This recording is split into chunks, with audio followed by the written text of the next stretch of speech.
En el nombre del Padre, del Hijo y del Espíritu Santo. Amén. Ven Espíritu Santo, y llena los corazones de tus fieles, y enciende en ellos el fuego de tu amor. Envía tu Espíritu Creador, y se renovará la faz de la tierra. Estamos estudiando el Catecismo de la Iglesia Católica, su tercera parte, la vida en Cristo.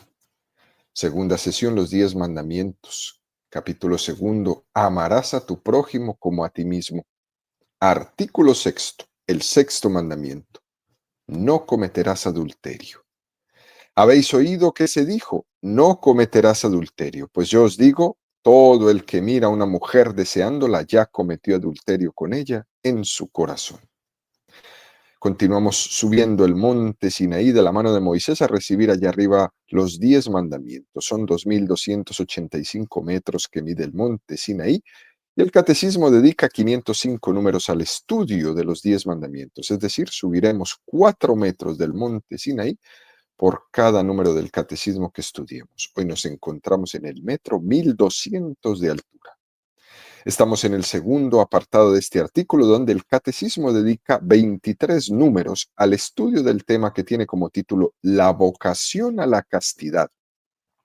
El día de hoy vamos a profundizar en el número 2356 con el tema Las ofensas contra la castidad, la violación.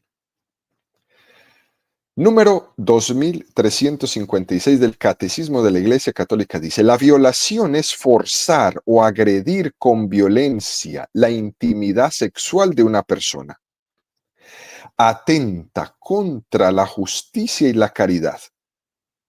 La violación lesiona profundamente el derecho de cada uno al respeto, a la libertad, a la integridad física y moral. Produce un daño grave que puede marcar a la víctima para toda la vida. Es siempre un acto intrínsecamente malo. Más grave todavía es la violación cometida por parte de los padres, el incesto o de educadores con los niños que les están confiados. Este es un número impresionante, supremamente actual, y que debemos ponerle mucha atención porque es un poco retante, ¿no? Hacer el comentario de este número. Cuando descendemos a lo más sórdido de la condición humana, se sufre, se sufre. Sufren las personas al escuchar temas como este y sufren pues los que intentamos explicarlo, porque tocamos las vibras de lo más bajo del ser humano, ¿no? Para iniciar debemos decir que hay unos ámbitos distintos en los que se puede tener lugar la violación. Voy a mencionar 7 de ellos. El primero es que la violación puede ser al margen de cualquier tipo de relación con la persona violada. Esto estaría, por ejemplo, en el ámbito de una mera delincuencia, algo similar al terrorista o al atracador, ¿no? Alguien que no conoce y te viola. Pero generalmente no suele estar la violación en este ámbito. Sí pasa, claro que sí, pero no es lo general. Es bastante minoritario en las estadísticas este tipo de circunstancias.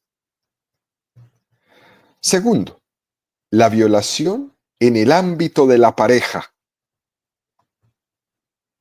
Aquí es donde más nos interesa, porque es el que más cerca puede estar de nosotros y donde puede haber determinadas complicidades.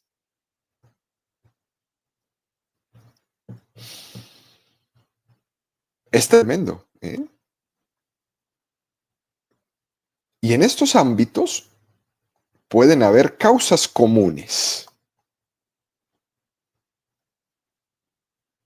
Tercero, la cultura pansexualista y hedonista de nuestro tiempo. Es el ámbito donde el ideal es sexo como puro placer, sexo como objeto de consumo. Y esta es una de las causas que condiciona mucho la violación y la violencia doméstica en el seno de la pareja.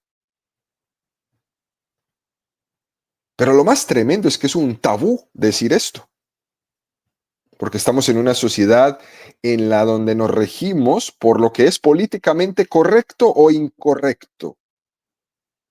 Pero gracias a Dios, muchas veces toda esta politiquería en la manera de hablar que solamente disculpa todo este tipo de barbaridades que se cometen, gracias a Dios socialmente es rechazada la violación en toda la sociedad. Se promulgan leyes, ¿no?, que combaten la violencia doméstica, pero al mismo tiempo tienen poco éxito todas estas leyes, todo este tipo de iniciativa de todos estos politiqueros que no ponen la solución donde tiene que estar. Leyes en contra de la violación, pero nada en contra de la pornografía. Se crean instituciones, números de teléfono de socorro, etcétera, etcétera. Se hace un gran esfuerzo para luchar contra la violencia doméstica, pero la violencia doméstica aumenta cada vez más. Y algunos dicen por ahí, para disculpar, ¿no? Es que antes no se conocían los casos, pero ahora sí. Eso es un sofisma. Que es que lo que no se puede tapar es que hoy día el índice de muertos por la violencia doméstica no se tenía antes.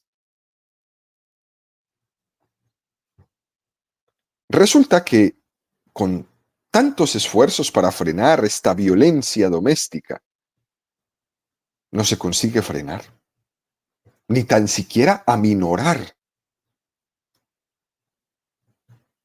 Y sin embargo, socialmente tenemos poquísima autocrítica sobre esta realidad tan contundente como es este tipo de violencia doméstica que lleva muchas veces a la violación.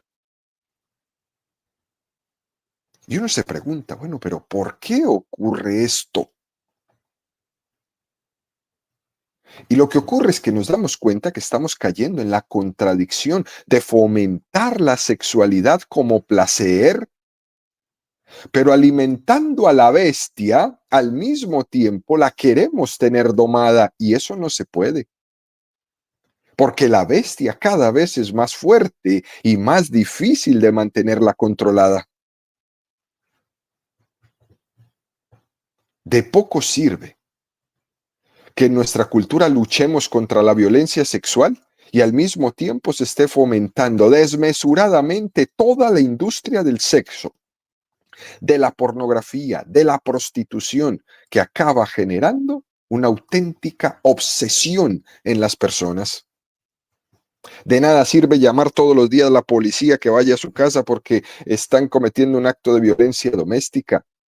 O los números, ¿no? Esos números tremendos donde llaman y llaman, ¿no? Ayúdenme, números de socorro. Pero al mismo tiempo del otro lado está toda esta venta de este gran negocio. A mí me resulta muy difícil imaginarme a un violador que no sea consumidor de pornografía. Y con esto, queridos amigos, no estoy diciendo que los consumidores de pornografía sean violadores, no, pero sí digo que los violadores son consumidores de pornografía. Es en la pornografía donde reducimos a alguien a algo que yo consumo, que yo uso y tiro. Y ahí es donde tenemos que poner mucha atención. Cuarto, la cultura donde la violencia viene a ser un espectáculo. Qué fuerte esto, ¿no? Acostumbrarnos a ser violentos. pagar por ver violencia, reírnos de la violencia, decir que la violencia es un show, como si fuera un concierto de música. Cuando sumamos el culto a la violencia, como si fuera un espectáculo, a la utilización comercial del sexo, de ahí se deriva entre violencia y sexo algo que se llama sadomasoquismo, que por cierto está totalmente permitido, donde alguien disfruta causando dolor o recibiendo dolor dentro de una vivencia totalmente degenerada de la sexualidad.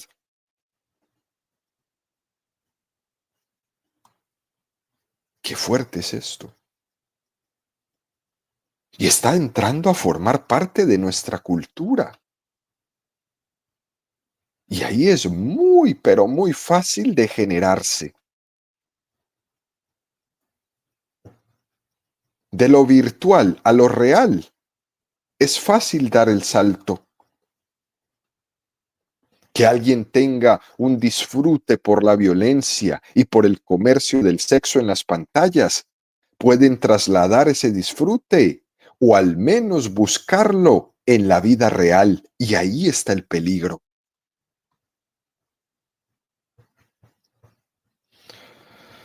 Quinto, el momento cultural donde nuestras relaciones tienen un sentido posesivo asfixiante. Y eso no es nada positivo. En una cultura liberal, donde la libertad se entiende como libertinaje, al final, ese supuesto liberalismo acaba desembocándose en un querer de control posesivo. ¿Y cómo sufren las parejas con este problema del querer poseer al otro? Teóricamente somos muy liberales, pero que a mí no me toquen lo que es mío. Cuando no se forman en los valores del respeto, de la lealtad, de la fidelidad, uno tiende a desconfiar del otro en todo. Y de esa desconfianza nace el querer controlar posesivamente al otro. Y de ahí es muy fácil derivar a la violencia. Si a esto unimos una falta de vivencia de la virtud de la pureza, metidos en pornografía y metidos en todo tipo de prostitución, cuando no te has hecho respetar, el otro se siente con derecho a poseerte. Y ahí nace la violencia. La castidad en la relación de la pareja pone las cosas en su sitio. Por eso era importante cuando hablamos de los novios el que tuvieran ese tiempo para discernir antes de su entrega, pero no al revés. No se entregan y después disciernen. Porque entonces llegamos al caos relacional que vivimos hoy en día entre las personas que dicen que se aman, pero son controladores posesivos enfermos que terminan degenerándose en violentos. ¿Y cuánto se ve esto hoy día? Si ayer decíamos que la prostitución es una lacra, esto también. La falta de sentido del crecimiento paulatino en nuestras relaciones de pareja genera esa conciencia de posesión. Y uno ve unos noviecitos que se conocen hoy y a la semana están peleando en posesión. Imagínense usted, apenas conociéndose el nombre y el apellido y ya se están celando. Por eso la necesidad de respetar los tiempos y las etapas en nuestras relaciones. Y es curioso, queridos amigos, que en este mundo de la violencia de pareja o de la violencia doméstica, uno de los datos más curiosos es que esa violencia es muy superior entre las parejas no casadas o que viven en unión libre que entre las parejas casadas o con una relación más estable. Fíjense los datos, qué tan interesantes son. En el Observatorio contra la Violencia Doméstica y de Género del Consejo General del Poder Judicial, dicen que el 35% de las órdenes de protección se dictaron contra el marido, el 30% contra el compañero, el 21% contra el excompañero y el 12% contra el exmarido. Tremendo.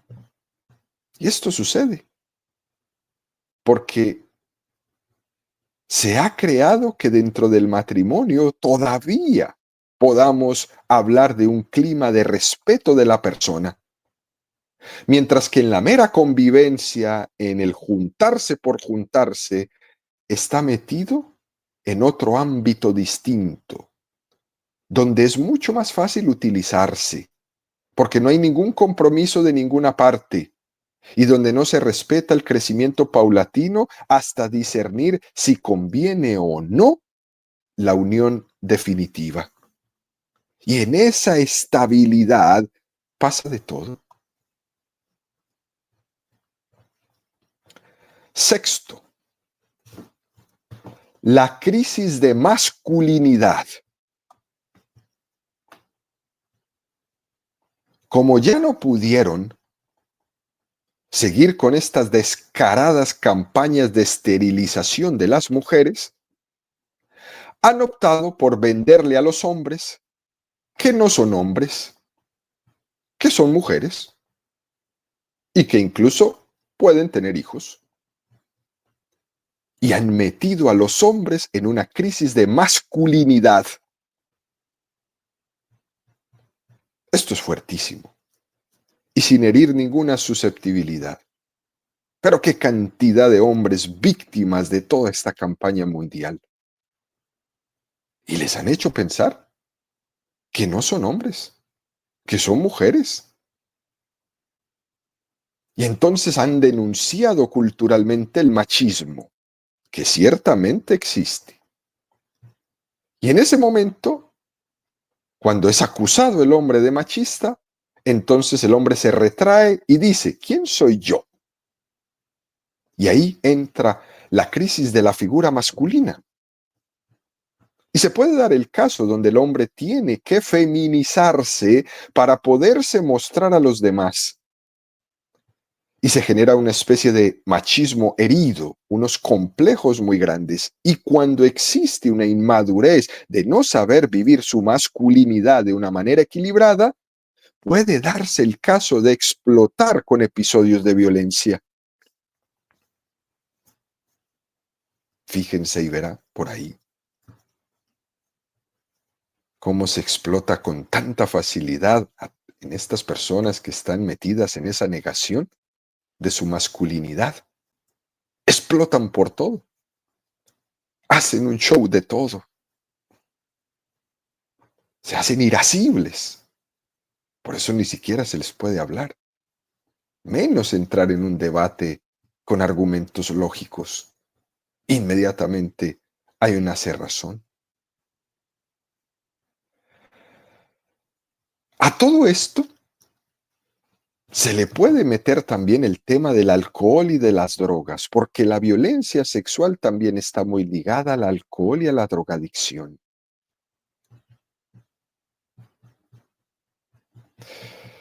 Séptimo, la falta de temor de Dios, que es la última causa de todos los pecados. Cuando hablamos de violencia sexual, se suele entender la violencia en sentido físico de la palabra, pero también está la violencia psicológica. Y además de la violencia física, de la violencia psicológica, hay otra violencia que es la violencia moral, cuando se violentan las conciencias. Por eso es tan deplorable el sistema educativo cuando quiere entrar a violentar las conciencias de nuestros niños, enseñándoles ideologías de género. Eso es un pecado. Violentar las conciencias de los niños, de los más débiles, de los indefensos, para venderles toda esa porquería. Eso es un pecado terrible que debe de ser castigado igual que se castiga al violento físico, al violento psicológico. Tenemos que castigar al violento moral, porque el daño es increíble y el sufrimiento que causan no tiene comparación alguna.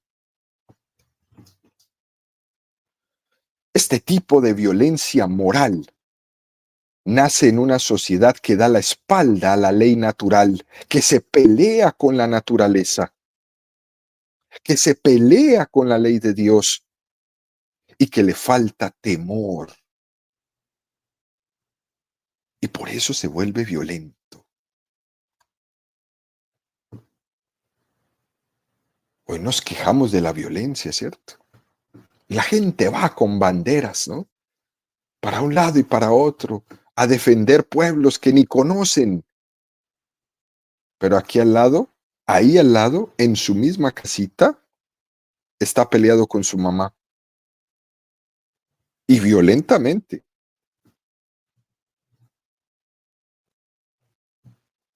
A partir de ahí es muy fácil caer en la violencia psicológica, en la violencia física y en la violencia sexual.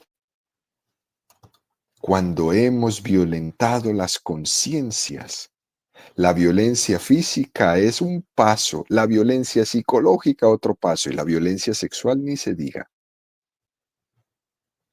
Por eso expresaba hace un momento que es un delito violentar las conciencias de los niños. Luego el catecismo en este número hace un matiz mucho más fuerte y dice, más grave todavía es la violación cometida por parte de los padres, el incesto, o de educadores con los niños que les están confiados. Una de las cosas más graves que ocurre es que eso pase en el seno de la propia familia, que exista abuso sexual hacia los hijos. ¿Y saben por qué pasa? Por estar inducidos de todos esos pecados que hemos hablado, especialmente la pornografía. Padres que ven pornografía, hijos en peligro. Qué fuerte esto es decirlo, pero qué atentos tenemos que estar. Y ante estas situaciones, ¿qué hacemos? Y el espíritu cristiano, que no es compatible con toda esta porquería, tiene que ser profeta y desenmascarar los problemas que hay que denunciar. La caridad o la misericordia no la podemos tomar como excusa para no denunciar y sacar a la luz determinados problemas, determinados pecados, determinados delitos que son mortales en el seno de la familia. Y esto es una de las cosas más delicadas que existe. Pero tenemos que optar por defender a los niños. Esos que son víctimas de los abusos sexuales por parte de sus padres. Esos niños constantemente sufren bloqueos interiores que les impiden poder desarrollar una vocación para el amor, una vocación para el matrimonio. Las heridas que sufren los niños abusados por sus padres les impiden desarrollar una relación de amor. Y se va a arrastrar ese sufrimiento toda la vida. Otras veces quienes han sufrido, quienes han padecido esa violencia sexual doméstica, han sufrido tal desorden que ellos mismos se han convertido en abusadores. Y se desencadena en su interior una lucha tremenda entre el odio y el amor. ¿Cómo puedo amar a alguien que al mismo tiempo odio? ¿Cómo perdonar a alguien que es mi padre o mi madre y que me ha hecho este tipo de daño? ¡Qué sufrimiento! De esto, de esta realidad, son testigos los señores sacerdotes, los consejeros, los psicólogos que hemos visto todas estas realidades, todas estas auténticas luchas interiores de quien ha padecido este tipo de heridas desde su infancia, algunos de ellos durante mucho tiempo. Y es importante que quien ha cometido este tipo de abusos en cualquier momento de su vida pague por ello. También que tenga la oportunidad de ponerle luz a su vida en el sacramento de la confesión también, para que sepa que Dios también le perdona y ojalá que se pueda regenerar. Sería muy duro morir sin haber pedido perdón a su hija, a su hijo, el cual abusó en algún momento de su historia.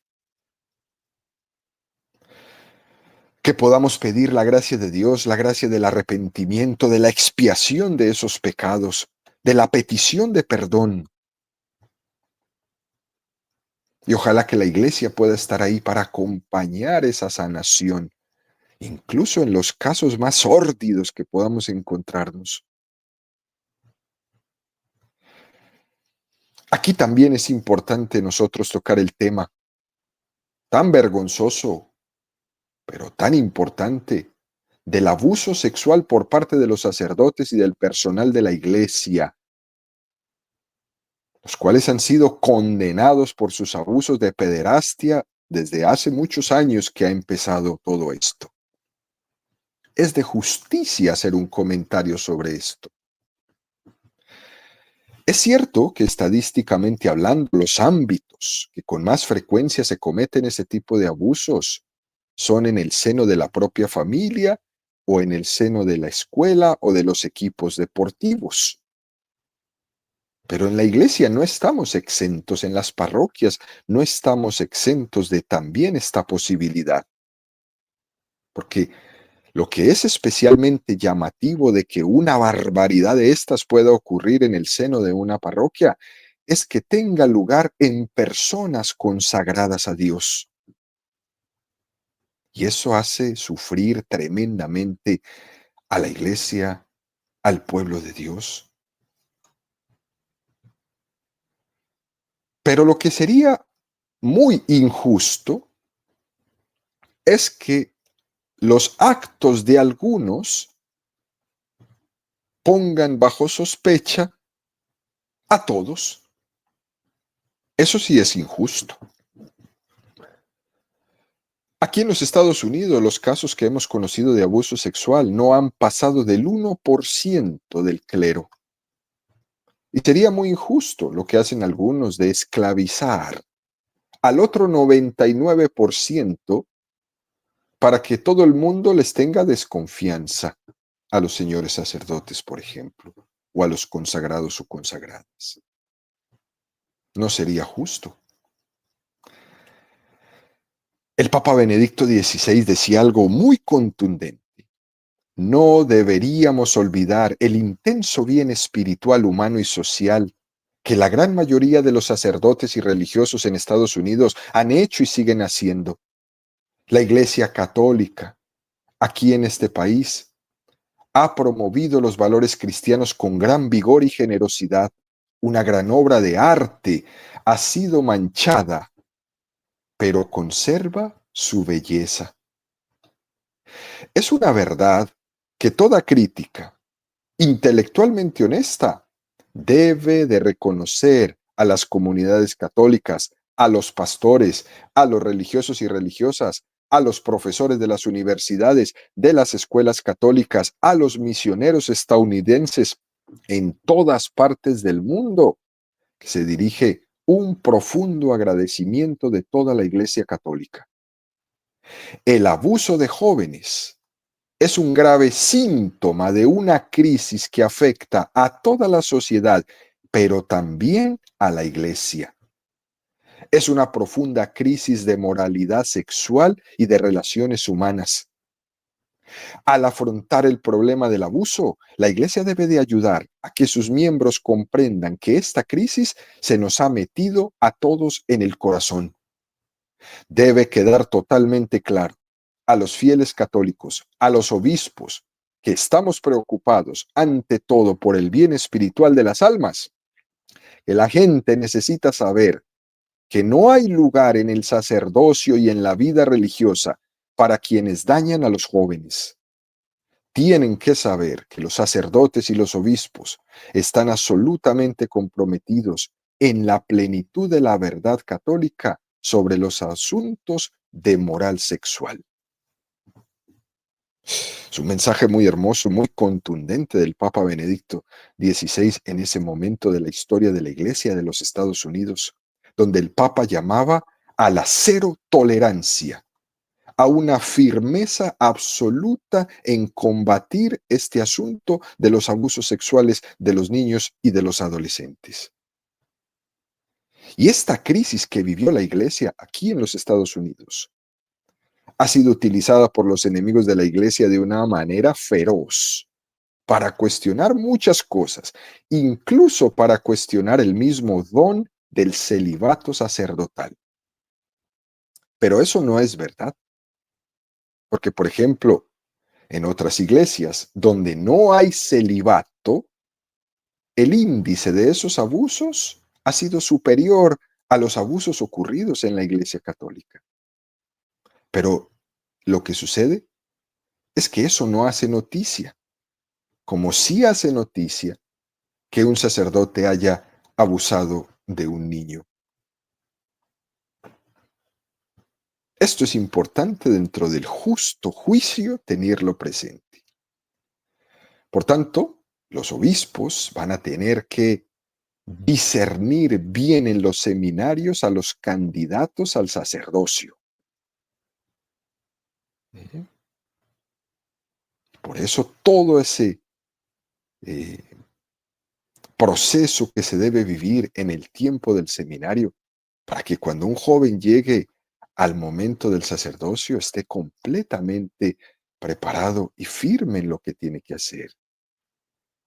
El Papa Benedicto decía también, tenemos que confiar en que este tipo de pruebas que ha acontecido en la Iglesia estadounidense traerá una purificación que se necesita urgentemente si la Iglesia quiere predicar de manera más efectiva el Evangelio de Jesucristo. Y es lo que ha pasado en estos 25 años después de la explosión de todos estos casos de abuso sexual en la Iglesia norteamericana.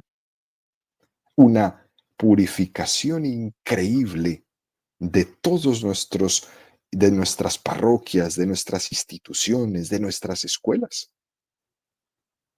Por tanto, el Papa dice que este momento que tenemos y que estamos viviendo nos sirva de profunda purificación.